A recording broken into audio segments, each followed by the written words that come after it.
चक्रवात की उत्पत्ति किस प्रकार होती है? आप ऑप्शन देख लेंगे।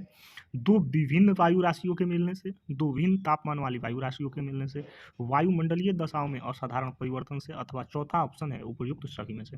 तो सही उत्तर क्या होगा? चक्रवात की उत्पत्ति जो है वह दो भिन्न तापमान वाली वायु राशियों के मिलने से होती है। दो भिन्न तापमान वाली वायु राशि, ठीक है, यानी कि वैसी वायु राशि जिनका कि टेम्परेचर जो है वह अलग अलग है, तब उनके मिलने से क्या होता है कि चक्रवात की उत्पत्ति होती है। अगर हम प्रश्न संख्या 2 की बात करें तो प्रश्न संख्या 2 है कि चक्रवात की दिशा क्या होती है?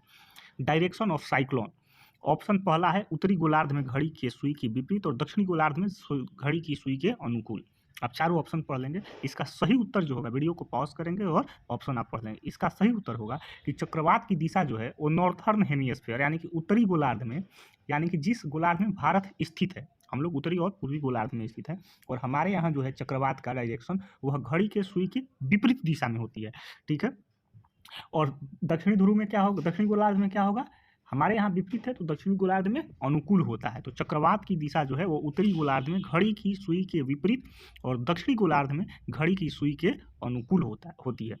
अगला प्रश्न है प्रश्न क्या कि चक्रवात की आकृति इनमें से किस प्रकार की होती है? तो चक्रवात की आकृति आप गौर करेंगे, वो आपको फोटो लगा करके कभी देख लीजिए, गूगल में सर्च करके भी, मोबाइल है तो, कि चक्रवात की आकृति गोलाकार होती है, अंडाकार होती है, त्रिभुजाकार या सभी। तो इसका सही उत्तर होगा कि चक्रवात की आकृति जो है वह अंडाकार होती है। किस प्रकार की होती है? चक्रवात की आकृति अंडाकार होती है। प्रश्न संख्या 4 है कि चक्रवात का शांत क्षेत्र क्या कहलाता है? चक्रवात का जो शांत क्षेत्र है उसे क्या कहा जाता है? पहला ऑप्शन है चक्षु, दूसरा ऑप्शन है गर्त, तीसरा परिक्षेत्र और चौथा केंद्र। इसका सही उत्तर क्या हो जाए? चक्षु। जो चक्रवात का शांत क्षेत्र है उसे क्या कहा जाता है? चक्षु कहा जाता है। प्रश्न संख्या 5, चक्रवात की आंख यानी कि चक्षु एक विशेषता है किस प्रकार की चक्रवात की? उष्णकटिबंधीय चक्रवात की, या प्रति चक्रवात की, या उष्मार्द्र चक्रवात की, या आक्लूडेड वाताग्र की? तो इसका सही उत्तर क्या होगा? चक्रवात की आंख जो है वह उष्णकटिबंधीय चक्रवात की विशेषता है। किस प्रकार की? उष्णकटिबंधीय चक्रवात की विशेषता क्या है? आंख, चक्रवात की आंख है।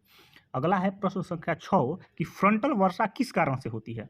यह प्रश्न एसएससी में पूछा गया है कि फ्रंटल वर्षा जो है वह किस कारण से होती है? संवहनी धारा से, समुद्री हवा से, चक्रवातीय गतिविधि से, पर्वतों से वाष्पित जल का संघनन से।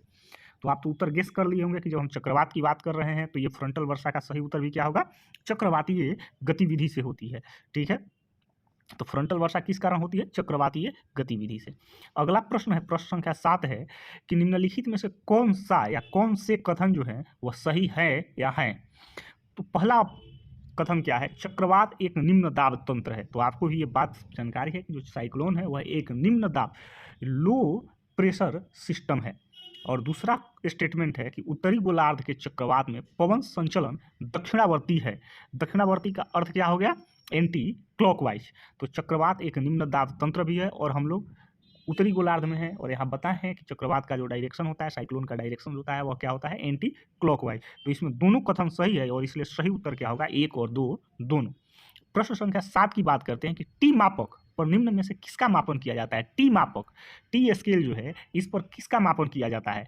भूकंपीय तरंग की तो आप जानते हैं कि नहीं होगा, पवन की गति जानते हैं कि नहीं होगा, चक्रवातों की शक्ति और वर्षा की मात्रा। तो इसमें सही उत्तर क्या होगा? चक्रवातों की शक्ति। भूकंपीय तरंग के लिए आप जानते हैं कि सिस्मोग्राफ का यूज किया जाता है, पवन की गति जो है एनीमोमीटर से मापा जाता है।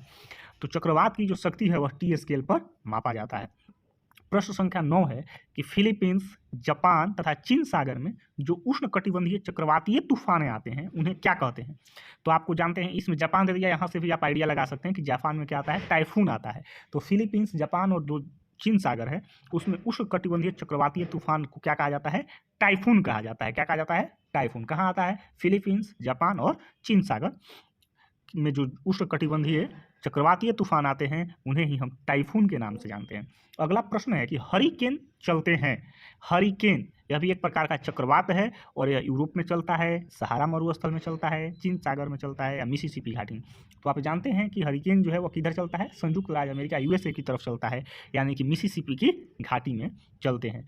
अगला प्रश्न है कि निम्नलिखित में से कौन सा देश टाइफून से प्रभावित रहता है? तो कुछ देर पहले हम पढ़े हैं कि कहाँ पर? फिलीपींस हो गया, जापान हो गया और चीन सागर हो गया। तो इसमें हमारा उत्तर मिल रहा है क्या? फिलीपींस एवं जापान, ऑप्शन सी दिया हुआ है। निम्नलिखित में से कौन सा देश टाइफून से प्रभावित रहता है? तो फिलीपींस एवं जापान सही उत्तर होगा। और आज इन्हीं 10 प्रश्नों के साथ, 11 प्रश्नों के साथ इस वीडियो को समाप्त करते हैं। धन्यवाद।